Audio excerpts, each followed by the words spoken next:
transition, c'est un lieu de passage et c'est un lieu très élémentaire, c'est un ouvrage élémentaire en rapport un petit peu avec ce que l'architecture naturelle de la grotte.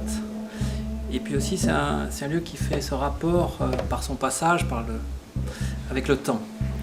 Parce que moi j'ai été d'abord fasciné par cette distance à la fois si lointaine et cette sensation d'être si proche de l'histoire en découvrant ces gravures. Alors j'ai voulu faire quelque chose qui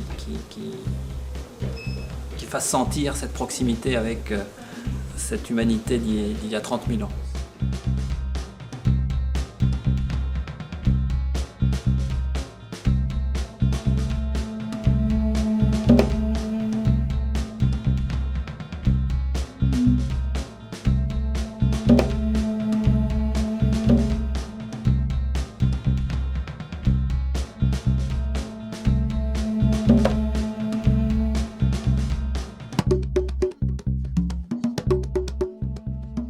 Père-non-père, chose exceptionnelle, a été habité, fréquenté pendant des millénaires et des millénaires.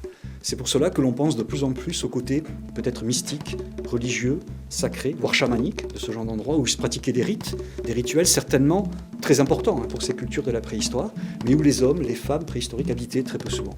Il faut des exceptions, et Père-non-père en est une. Nous sommes certainement sur un sanctuaire préhistorique, ça c'est important de ne pas l'oublier au fur et à mesure de la visite, mais en même temps sur un habitat qui s'est déroulé, développé sur des millénaires et des millénaires.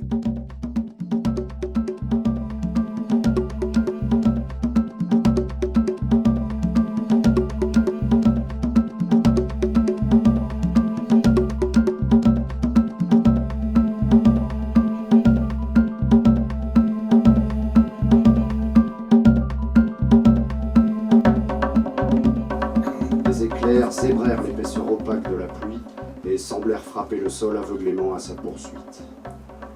Gorn courut droit devant lui en direction de légers contreforts qu'il avait eu l'occasion de repérer avant le déluge.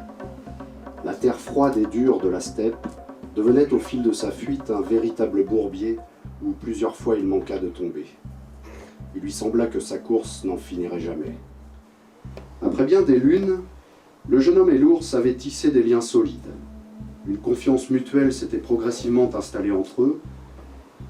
Gorn était intarissable de questions auxquelles le grand ours semblait maintenant prendre plaisir à répondre. Le jeune homme le questionnait surtout sur les autres espèces animales que son hôte semblait mieux connaître qu'aucun chasseur. Quand il pénétra à son tour dans la salle de l'ours, tous les siens se tenaient debout, immobiles et silencieux face aux fresques. Et quand venait le soir, tous adorait plus que toute autre chose écouter Gorn raconter ses histoires en admirant les fresques à la lueur des bougies.